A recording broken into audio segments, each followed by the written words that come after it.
Olá, tudo bem? Seja bem-vindo a mais um vídeo no canal do Siriaco. Nesta série, você tem acompanhado a leitura do livro Foco, de Daniel Goleman, o mesmo autor de Inteligência Emocional. Neste livro, já estamos na página 157, no capítulo de hoje.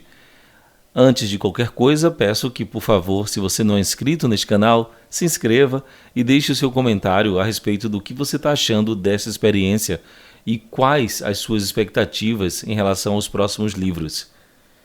Vamos na página 157, O Mito das 10.000 Horas. Iditarod deve ser a corrida mais cansativa do mundo. Trenós de cães competem ao longo de um percurso de mais de 1.700 quilômetros de gelo ártico, correndo por mais de uma semana. Normalmente, os cães e o condutor andam um dia todo e descansam à noite, ou andam uma noite toda e descansam durante o dia. Susan Butcher reinventou a Iditarod ao correr e descansar alternadamente por períodos de 4 a 6 horas por noite ou dia, ao invés de fazer períodos de 12 horas correndo e 12 horas de descanso. Foi uma inovação arriscada. Para começar, lhe dava menos chance de dormir. Enquanto os cães dormiam, teriam de se preparar para o próximo trecho. Mas ela e seus cães haviam treinado desta forma, e, desde a primeira tentativa, Butcher soube no fundo do seu coração que esse regime de corrida poderia funcionar. Butcher acabou vencendo a Iditarod 4 vezes. Ela morreu de leucemia, doença que havia matado seu irmão na infância, uma década depois de seus tempos de corrida. Em sua homenagem, o estado do Alasca proclamou o primeiro dia da Iditarod como sendo o dia de Susan Butcher. Técnica em veterinária, Butcher foi líder no tratamento humano e cuidadoso de seus cães, cuidando deles ao longo de todo o ano e fazendo do treinamento para as corridas o padrão, não a exceção. Ela era bastante sintonizada com os limites biológicos do que seus cães e seu próprio corpo podiam suportar. O tratamento inadequado dos cães tem sido um maior motivo de críticas à corrida. Butcher treinava seus cães tanto quanto um maratonista se prepara para uma corrida, sabendo que o resto é tão importante como correr. Para Susan, o cuidado com os cães era prioridade número 1. Seu marido, David Monson, me contou: ela via seus cães como atletas profissionais e o ano todo dando a eles cuidado veterinário, treinamento e nutrição da mais alta qualidade. Havia também sua preparação pessoal. A maioria das pessoas não podem imaginar a complexidade de enfrentar uma expedição de 1.700 quilômetros no gelo e na neve, que pode durar até 14 dias, Monson me disse. A temperatura varia de 5 graus positivos a 50 graus. Estando à mercê de nevasca, é preciso levar kits para concertos, além de corrida, de comida e remédio para si e para os cães, e tomar as decisões estratégicas corretas. É como se preparar para uma expedição ao topo do Everest. Por exemplo, há de 145 a 160 quilômetros entre um ponto de controle e o outro, em que há comida e suprimento armazenados para as etapas seguintes, e é preciso levar meio quilo de ração para cada cachorro todos os dias. Porém, se no trecho seguinte houver uma nevasca, você precisará de comida extra e abrigo para os cães. E isso representa muito peso. Butcher precisava tomar essas decisões estratégicas, além de se manter vigilante e atenta, tendo dormido apenas 1 ou 2 horas por dia, enquanto os cães descansavam o mesmo tempo que corriam. Durante seus intervalos, ela se ocupava de alimentar e cuidar dos cães e de si mesma, além de fazer quaisquer consertos necessários. Manter a atenção durante um período altamente exaustivo e estressante significa ter de ser metódico e experiente para que sejam tomadas as decisões corretas, mesmo sob pressão, disse Monson. Ela passava horas e horas ajustando suas habilidades no trenó, estudando as sutilezas da neve e do gelo e se conectando com seus cães. mas era o autocontrole a característica mais proeminente em seu regime de treinamento.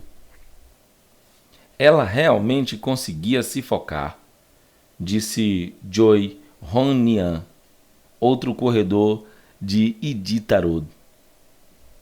E era isso que a tornava tão boa no esporte. A regra das 10.000 horas, de que esse nível de treinamento é o segredo do sucesso em qualquer área, se tornou uma verdade sacrossanta, repetida em sites e recitada como uma ladainha em workshops de alto desempenho. O problema ela é apenas uma meia-verdade. Se você é péssimo no golfe, por exemplo, e comete os mesmos erros toda vez que tenta dar uma determinada tacada, 10.000 horas de treino desse erro não vão melhorar o seu jogo. Você ainda será péssimo no golfe, ainda que mais velho. Ninguém menos do que o especialista Anders Ericsson, o psicólogo da Universidade Estadual da Flórida, que se dedicou a investigar o grau de perícia adquirida depois da aplicação da regra das 10.000 horas, me disse: ninguém se beneficia da repetição mecânica, mas sim de ajustar a sua execução várias vezes até chegar mais próximo do seu objetivo. Você precisa regular o sistema ao forçá-lo, ele acrescenta, abrindo um espaço para mais erros no começo, aumentando seus limites. Com exceção de esportes como basquete ou futebol americano, que se beneficiam de traços físicos como peso e altura, Ericsson diz que quase qualquer um consegue atingir os mais altos níveis de desempenho se praticar de forma inteligente. No começo, corredores de Iditarod descartavam as chances de Susan Butt algum dia vencer a corrida. Naquele tempo, David Monson recorda: a Iditarod era considerado um esporte adequado apenas para homens do estilo cowboy, duros na queda. Apenas valentões o praticavam. Outros corredores diziam que Susan jamais conseguiria vencer. Ela tratava os cães como bebês, então, quando ela começou a vencer, um ano depois do outro, as pessoas se deram conta de que seus cães estavam mais aptos do que os dos outros para os rigores da corrida. Isso mudou fundamentalmente a forma como os corredores se preparam e disputam a corrida até hoje. Ericsson argumenta que o segredo da vitória é o treino deliberado, em que um treinador especialista, essencialmente o que Susan Butt era para seus cães, o guia através de um treinamento bem planejado ao longo de meses ou anos, e você se dedica com concentração total. Horas e horas de treino são necessárias para ter um excelente desempenho, mas não são suficientes. O modo como especialistas de qualquer área usam a atenção durante o treino faz uma diferença fundamental. Por exemplo, em seu bastante citado estudo de violinistas, o que mostrou que o melhor de todos havia ensaiado mais de 10.000 horas, Ericsson descobriu que os especialistas o faziam totalmente concentrados em melhorar um aspecto particular de sua performance identificado por um mestre. Uma prática inteligente sempre inclui um esquema de feedback que permite reconhecer erros e corrigi-los, razão pela qual os dançarinos usam espelho.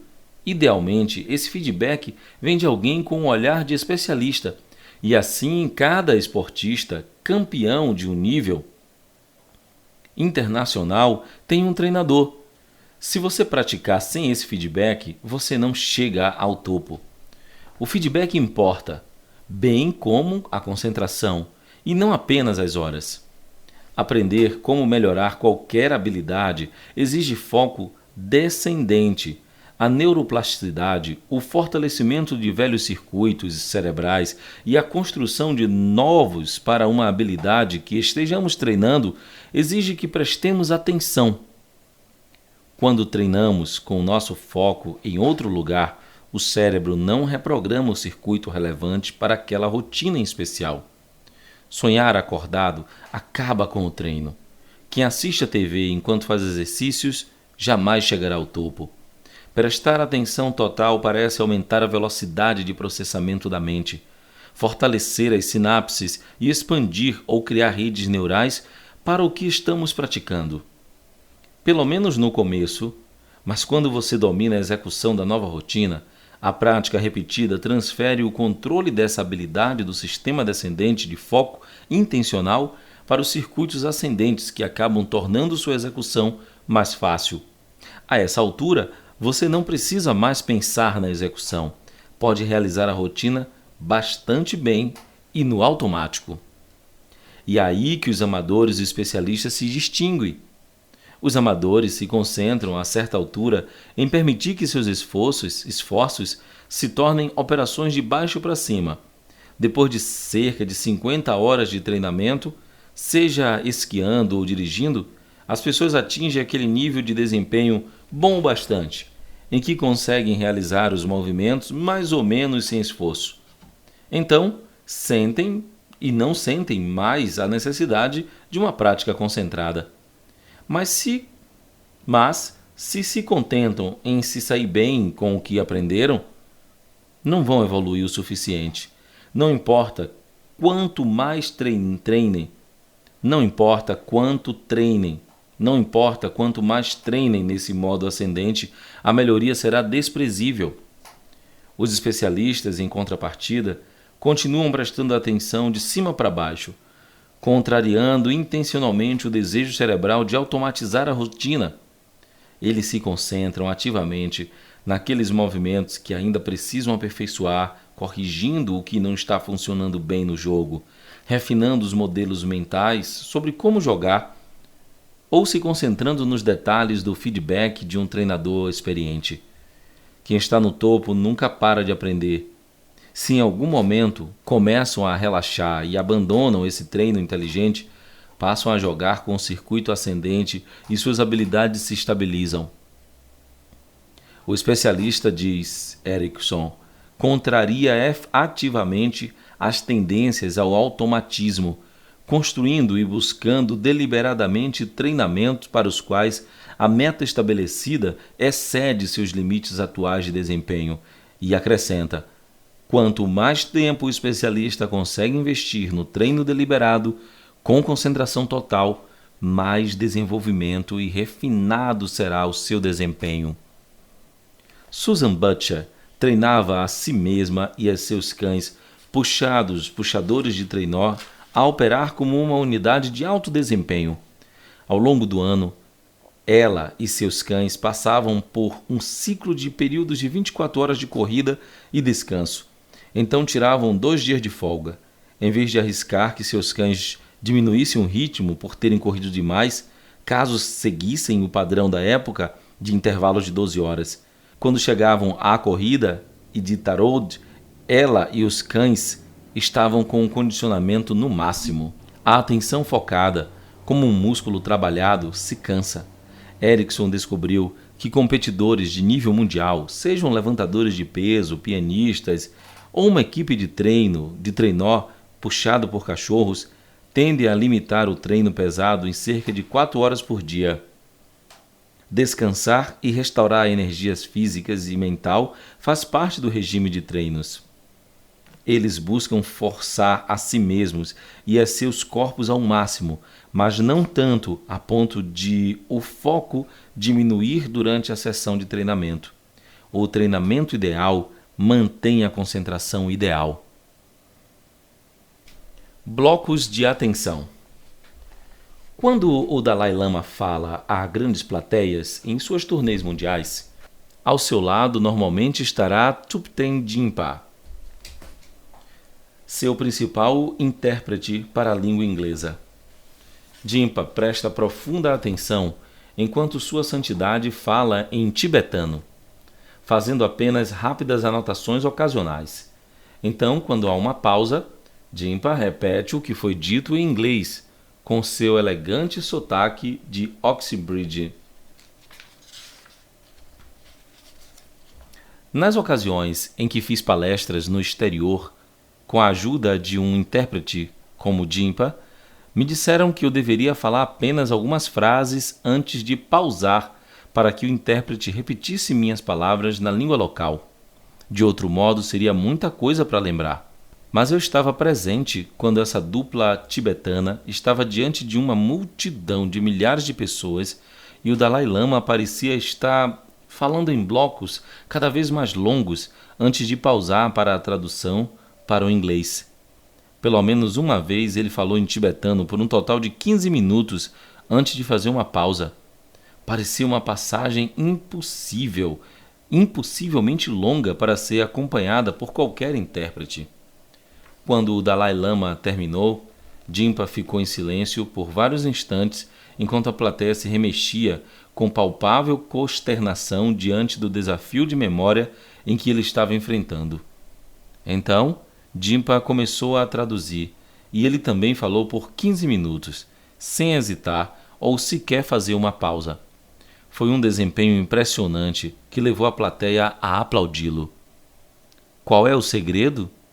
Quando perguntei a Jimpa, ele atribuiu sua prodigiosa memória ao treinamento que teve quando era um jovem monge num mosteiro tibetano no sul da Índia, onde era exigido do que memorizasse longos textos.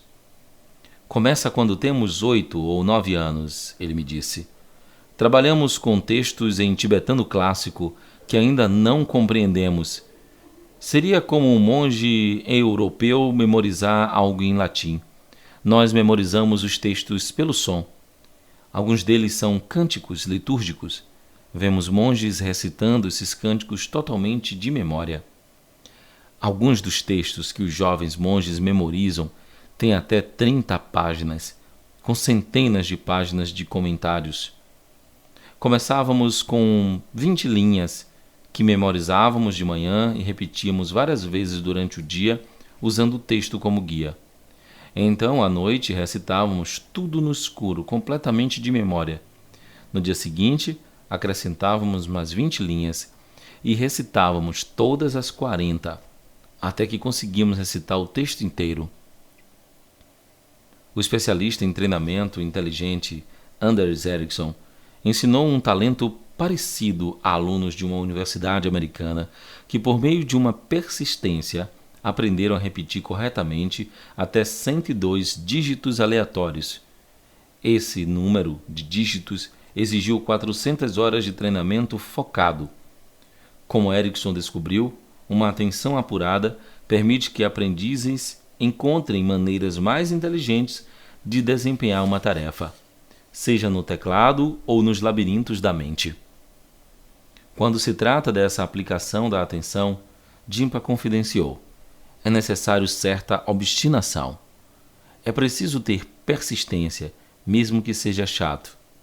Uma memorização notável como essa parece expandir a capacidade de memória de trabalho, mas na qual guardamos por alguns segundos aquilo que estamos prestando atenção, antes de passarmos para a memória de longo prazo. Mas esse aumento é fundamental. Não é um alongamento real do que conseguimos manter em atenção num único instante. O segredo é compartimentar, uma forma de treinamento inteligente. Enquanto Sua Santidade está falando, Jimpa me disse: eu sei a essência do que ele está dizendo. E a maior parte do tempo eu sei sobre qual texto em particular ele está falando. Faço uma pequena anotação dos pontos-chave, embora raramente consulte as anotações quando falo. Essas anotações são uma forma de compartimentação. Como Herbert Simon, o falecido prêmio Nobel e professor de ciência da computação da Universidade de Carnegie Mellon, me disse alguns anos atrás: todo especialista adquiriu algo como essa capacidade de memória. Em sua especialidade, a memória é como um índice. Especialistas têm aproximadamente 50 mil blocos de unidades familiares de informações que reconhecem. Para um médico, muitos desses blocos são sintomas. Na Academia de Ginástica da Mente. Pense na atenção como um músculo mental que podemos fortalecer por meio de exercícios. A memorização exercita esse músculo, bem como a concentração. O equivalente mental de uma série de levantamento de peso é perceber quando nossa mente divaga e trazê-la de volta ao alvo. Ocorre que essa é a essência do foco unidirecional na meditação, que, visto pela lente da neurociência cognitiva, normalmente envolve o treinamento da atenção. Somos orientados a manter o foco em uma coisa, como um mantra ou a própria respiração. Tente fazer isso por um tempo, inevitavelmente a sua mente irá devagar. Tente fazer isso por um tempo e inevitavelmente sua mente irá devagar. Assim, as instruções universais são as seguintes: quando a sua mente devagar e você perceber que isso aconteceu, traga-a de volta ao ponto focal e mantenha sua atenção lá. Quando a sua mente voltar a devagar, faça a mesma coisa, de novo, e de novo, e de novo, e de novo. Neurocientistas da Universidade Emory usaram imagens feitas por ressonância magnética para estudar os cérebros de meditadores, passando por esse simples movimento da mente. Há 4 passos nesse ciclo cognitivo. A mente divaga, você percebe que ela está divagando, você transfere a atenção para a respiração e você a mantém lá. Durante a divagação da mente, o cérebro ativa os circuitos mediais habituais. No instante em que você perceber que sua mente divagou, outra rede de atenção, a da ênfase, se alerta. E quando você muda o foco novamente para a respiração e o mantém lá, os circuitos de controle cognitivo pré-frontais assumem o comando. Como em qualquer exercício, quanto mais repetições são feitas, mais forte fica esse músculo. Um estudo descobriu que pessoas com experiência em meditação eram capazes de se desativar dos seus circuitos mediais mais rapidamente após notar a divagação mental. Uma vez que seus pensamentos se tornam menos grudentos com a prática, fica mais fácil abandoná-los e retornar à respiração.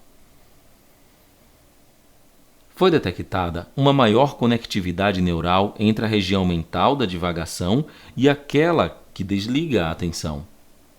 A conectividade aumentada nos cérebros de pessoas que meditam há muito tempo, sugere o estudo, é análoga aos peitorais trabalhados dos levantadores de peso que participam de competições. Quem faz musculação sabe que não ficará com a barriga tanquinho levantando peso livremente. É preciso fazer um esforço determinado para trabalhar os músculos relevantes. Músculos específicos respondem a regime de treinamentos particulares.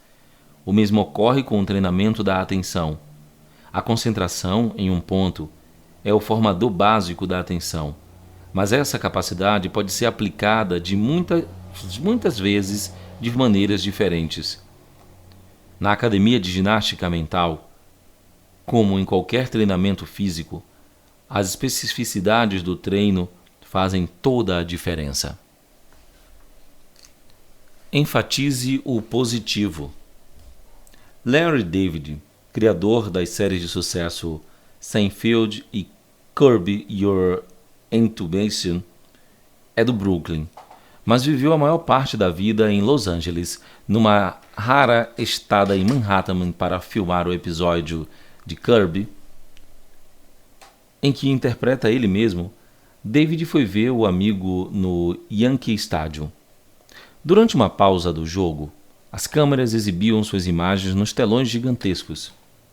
Todo o estádio se levantou para aplaudi-lo, mas quando David estava indo embora, mais tarde naquela noite, no estacionamento, alguém colocou o corpo para fora de um carro que passava e gritou: "Larry, você é um imbecil!" No caminho para casa, Larry David ficou obcecado com aquele único encontro. Quem é aquele cara? O que foi aquilo? Quem faria isso? Por que dizer uma coisa daquelas? Foi como se todos aqueles 50.000 fãs carinhosos não existissem. apenas aquele único cara. A negatividade nos foca numa faixa estreita, no que está nos incomodando. Uma regra geral da terapia cognitiva sustenta que focar nas experiências negativas é uma receita para a depressão. Um tratamento desses teria estimulado alguém como Larry David a desviar o pensamento para as boas sensações que teve quando a multidão enlouqueceu por ele e manter o foco nisso. Emoções positivas ampliam nosso raio de atenção. Ficamos livres para observar tudo. De fato, usando a positividade, nossas percepções se transformam, como diz a psicóloga Barbara Fredrickson, que estuda sentimentos positivos e seus efeitos. Quando estamos nos sentindo bem, nossa consciência se expande do foco normalmente centrado no eu para um foco mais inclusivo e afetuoso no nós. Focar nas coisas negativas ou nas positivas funciona como uma alavanca para determinarmos como nosso cérebro opera. Richard Davidson descobriu que quando estamos no ânimo otimista e energizado, a área pré-frontal esquerda do nosso cérebro é ativada. A área esquerda também abriga um circuito que nos liberta, que nos lembra de como nos sentimos bem quando finalmente alcançamos um objetivo buscado há muito tempo. Isso ajuda a manter um aluno de graduação trabalhando arduamente numa monografia intimidadora. No nível neural, o pensamento positivo reflete por quanto tempo conseguimos manter essa perspectiva. Uma medida prática, por exemplo, alivia por quanto tempo a pessoa mantém um sorriso depois de ver alguém ajudando uma pessoa com problemas ou depois de assistir um bebê aprendendo a caminhar. Uma medida prática, por exemplo, alivia por quanto tempo uma pessoa mantém um sorriso depois de ver alguém ajudando uma pessoa com problemas ou depois de assistir a um bebê aprendendo a caminhar. Essa perspectiva ensolarada aparece na atitude de acreditar que mudar para uma nova cidade ou conhecer novas pessoas abre possibilidades. Lugares maravilhosos para conhecer, novos amigos, possibilidades emocionantes, em vez de ser um passo assustador. Quando a vida nos traz um momento positivo, surpreendente, como uma boa conversa, a sensação positiva que ele provoca durante muito tempo. Como seria de esperar pessoas que veem a vida por esse prisma se focam nos raios de sol, não apenas nas nuvens?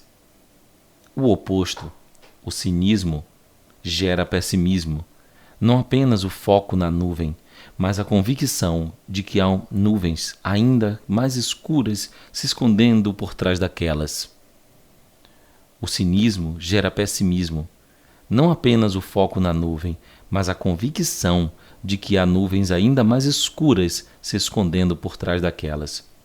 Tudo depende no que focamos.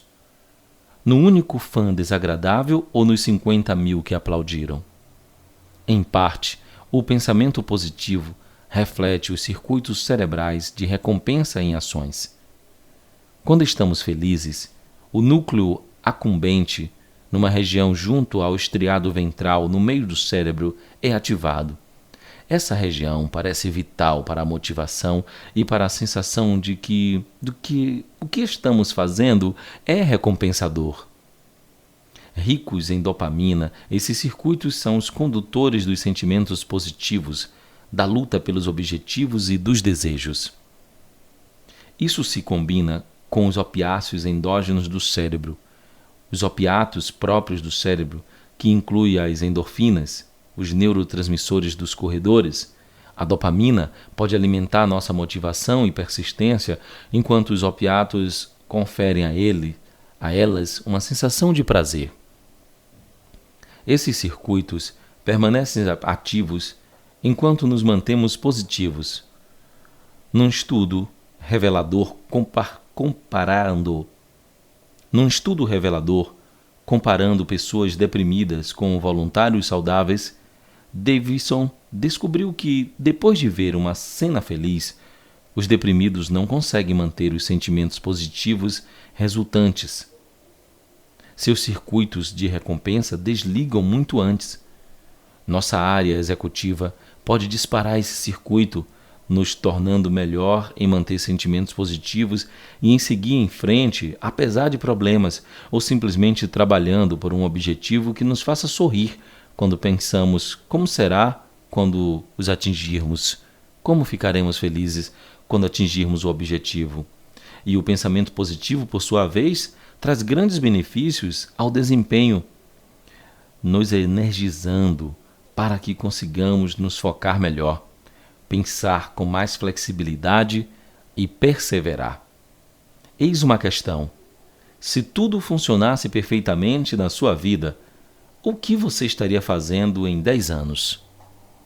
Essa pergunta nos convida a sonhar um pouco, a pensar o que realmente é importante para nós e como isso pode guiar nossas vidas. Falar sobre nossos sonhos e objetivos positivos ativa centros cerebrais que nos abrem para uma nova possibilidade. Mas se mudamos a conversa para o que deveríamos fazer para nos concentrarmos, nos fechamos. Segundo Richard Boyd, psicólogo da Escola de Administração Waterhouse, da Universidade de Case Western Reserve, meu amigo e colega desde que nos conhecemos na graduação, a fim de explorar esses efeitos contrastantes no treinamento pessoal, Boyd e colegas examinaram os cérebros de estudantes universitários sendo entrevistados. Para alguns, a entrevista se focou em pontos positivos, como uma pergunta sobre o que gostariam de fazer ou de estar fazendo em 10 anos, e o que esperavam conquistar com os anos de faculdade. Os exames cerebrais revelaram que durante as entrevistas com foco positivo, houve mais atividade dos circuitos de recompensa no cérebro e nas áreas de bons sentimentos e lembranças felizes. Pense nisso como uma assinatura neural da abertura que sentimos quando somos inspirados por uma visão. Para outros, o foco foi mais negativo. O quão exigente eles consideravam ser seus compromissos de aula e deveres, as dificuldades de fazer amigos e os medos em relação ao desempenho escolar. Enquanto os estudantes pensavam, com as perguntas mais negativas, eram ativadas áreas do cérebro que geravam ansiedade, conflito mental, tristeza. Boyd argumenta que um foco nos nossos pontos fortes nos incentiva a seguir rumo a um futuro desejado e estimula a abertura de novas ideias, pessoas e planos. Por outro lado, dirigir a atenção às nossas fraquezas provoca um senso defensivo de obrigação e culpa, nos fechando para o mundo. A lente positiva mantém a alegria do treinamento e na aprendizagem, o motivo pelo qual até mesmo os atletas e artistas mais experientes ainda gostam de ensaiar seus movimentos. Precisamos do foco negativo para sobreviver, mas de um foco positivo para prosperar. Precisamos dos dois tipos de foco, mas na proporção certa.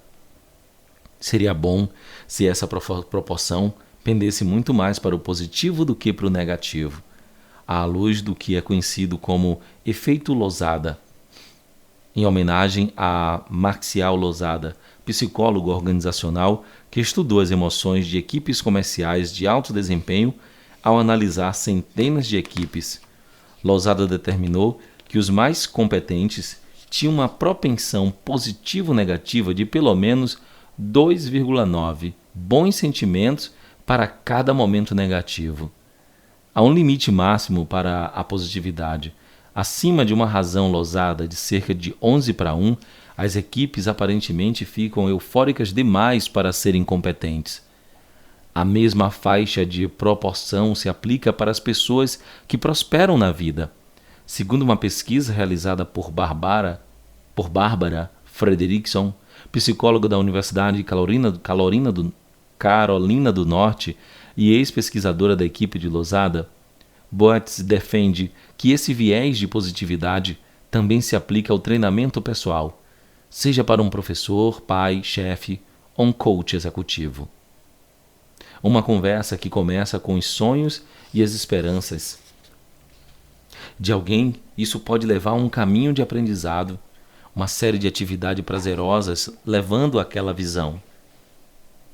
Essa conversa pode extrair alguns objetivos concretos da visão geral e depois olhar para o que é necessário para alcançar esses objetivos e em quais capacidades podemos querer trabalhar a fim de melhorar com o objetivo de chegar lá. Isso contrasta com uma abordagem mais comum que se foca nas fraquezas da pessoa, que sejam notas ruins ou deixar de atingir metas trimestrais e o que fazem para remediá-las. A conversa se concentra no que está errado conosco, nossos fracassos e no que precisamos fazer para nos consertar, e todos os sentimentos de culpa, medo e outros do gênero que o acompanha. Uma das piores versões dessa abordagem ocorre quando os pais punem um filho por tirar notas ruins até que ele melhore. A ansiedade de ser castigado acaba por efetivamente prejudicar o córtex pré-frontal da criança enquanto ela tenta se concentrar e aprender, criando ainda mais impedimento para a melhora. Nos cursos que leciona na Case para alunos de MBA e executivos de nível intermediário, Boetz tem aplicado há muitos anos a técnica de treinamento que prioriza os sonhos. É certo que os sonhos sozinhos não são bastante. É preciso praticar o novo comportamento a cada oportunidade que se aprende naturalmente. Num determinado dia, isso pode significar algo entre nenhuma e uma dúzia de chances de experimentar a rotina que você esteja tentando dominar a caminho dos seus sonhos. Esses momentos fazem diferença. Um gerente, aluno de um MBA executivo, queria construir relacionamentos melhores. Ele tinha formação em engenharia. Boetz me contou. Quando lhe dávamos uma tarefa, tudo o que ele via era a tarefa, não as pessoas com quem trabalhava para executá-la. Assim, seu plano de aprendizagem se tornou passar tempo pensando em como o outro se sente. Para contar com ocasiões regulares de baixo risco para essa prática, fora do ambiente de trabalho e dos hábitos que ele tinha lá, ele ajudou a treinar o time de futebol do filho e tentou se focar nos sentimentos dos jogadores enquanto os treinava. Outro executivo começou a dar aulas de reforço com o mesmo objetivo de aprendizado, ensinando como voluntário de uma escola de ensino médio num bairro pobre. Boetz conta que ele usou essa oportunidade para ajudar a si mesmo a aprender a se concentrar e se conectar com o outro e a ser mais gentil ao ajudar outras pessoas. Um novo hábito que acabou levando para o ambiente de trabalho também.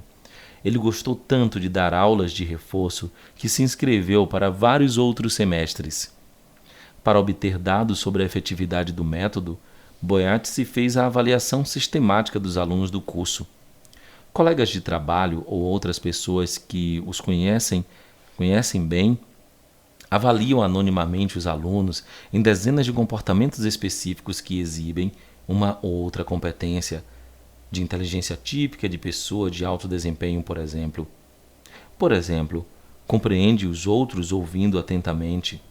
Então, ele volta a procurar os alunos anos mais tarde e faz com que sejam novamente avaliados por quem está trabalhando naquele momento com eles. Até agora, realizamos 26 estudos longitudinais separados, indo atrás de pessoas onde quer que elas estejam trabalhando. Boetz me contou. Descobrimos que as melhorias que os alunos fizeram na primeira rodada se mantêm até 7 anos depois.